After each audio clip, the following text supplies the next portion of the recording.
Chemistry হচ্ছে এখন আমরা পরিমাণগত রসায়নের নির্দেশক টপিকটা নিয়ে একটু আলোচনা করব। তাহলে এই নির্দেশক টপিকের মধ্যে আমরা হচ্ছে কিভাবে গ্রাফ অঙ্কন করব সেটা আলোচনা করব। তাহলে আমরা জানি নির্দেশক দুই ধরনের আছে, একটা অম্লীয় নির্দেশক আর একটা ক্ষারীয় নির্দেশক। অম্লীয় নির্দেশক 3 থেকে 7 রেঞ্জের মধ্যে কাজ করে, ক্ষারীয় নির্দেশক 7 থেকে 10। যদিও বই 8 থেকে 12 বা 8 থেকে 10 এরকম দেওয়া আছে, বাট আমরা গ্রাফ অঙ্কনের জন্য 7 থেকে 10 থেকে চিন্তা করব। এখন আমরা গ্রাফটা কিভাবে আঁকবো, তুমি আগে দেখতে হবে যে কোনগুলা দ্রবণের প্রকৃতিটা কিরূপ। তাহলে এখানে দেখো দুর্বল অ্যাসিড আর হচ্ছে সবল ক্ষার। তাহলে তুমি জানো দুর্বল অ্যাসিড আর সবল ক্ষারের মধ্যে বিক্রিয়া করলে অবশ্যই দ্রবণের প্রকৃতিটা কিরূপ হবে, ক্ষারীয় হবে। তাহলে এই ক্ষেত্রে আমার কোন নির্দেশক প্রযোজ্য, ক্ষারীয় নির্দেশক প্রযোজ্য। এখন ক্ষারীয় নির্দেশক এই যে দেখো লেখা 7 থেকে 10 পিএইচ রেঞ্জে কাজ করে। তাহলে এই 7 থেকে 10 পিএইচ রেঞ্জেই সে বর্ণ পরিবর্তন করবে। এখন বর্ণ পরিবর্তন করা মানেটা হচ্ছে, দেখো ধরো তুমি এখন দ্রবণের প্রকৃতিটা হচ্ছে হলো এই যে CH3COH এবং NOH দেওয়া আছে। তো তুমি তো জানো যে এটা ক্ষারীয় নির্দেশক হবে। তাহলে ক্ষারীয় নির্দেশক হইলে সেটা এই যে এভাবে যাচ্ছে, যাওয়ার পরে এই যে 7 রেঞ্জে আসার পরই সে হঠাৎ করে চলে যাবে একদম 10-এ।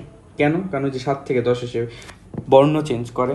10 থেকে 10-এ যাওয়ার পর দেখো এই 7 নম্বরে যাওয়ার পর সে ক্ষারীয় হয়ে গেছে। কারণ ক্ষারীয় হওয়ার পর তুমি বাহির থেকে যতই তুমি দ্রবণের প্রকৃতি বাহির থেকে ক্ষার অ্যাড করো না কেন, বা যেহেতু এখানে ক্ষার অবশিষ্ট, যখন ক্ষার অবশিষ্ট থাকবে এমনিতেই OH মাইনাস আছে, তুমি যদি আরও OH মাইনাস দাও তাহলে সেখানে দ্রবণের OH মাইনাসকে বিকর্ষণ করবে। আর বিকর্ষণ করলে তখন পিএইচ রেঞ্জের চেঞ্জটা এত হবে না, তখন সেটা আস্তে আস্তে চেঞ্জ করতে করতে শেষ হয়ে যাবে।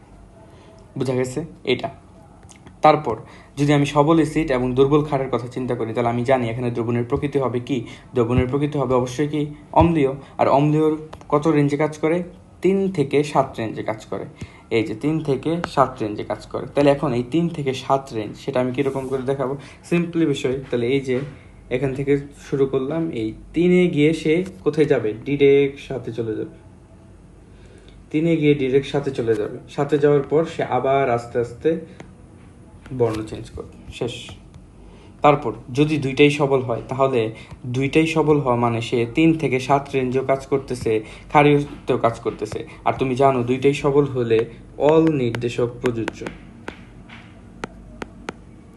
অল নির্দেশক। তাহলে অল নির্দেশক প্রযোজ্য, তাহলে সিম্পল 7 থেকে কোথায় চলে যাবে, একেবারে 10 রেঞ্জে, তারপর ধীরে ধীরে শেষ।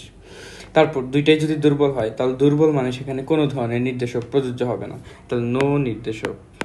আর নো নির্দেশক মানে সে কোনো রেঞ্জই বর্ণ চেঞ্জ করবে না। আর বর্ণ চেঞ্জ করবে না মানে সে নিরপেক্ষ বা প্রশমন বিন্দুতে আছে, তাহলে সেটা সিম্পলি 7 দিয়ে যাবে, মানে প্রশমন বিন্দুতে, শেষ।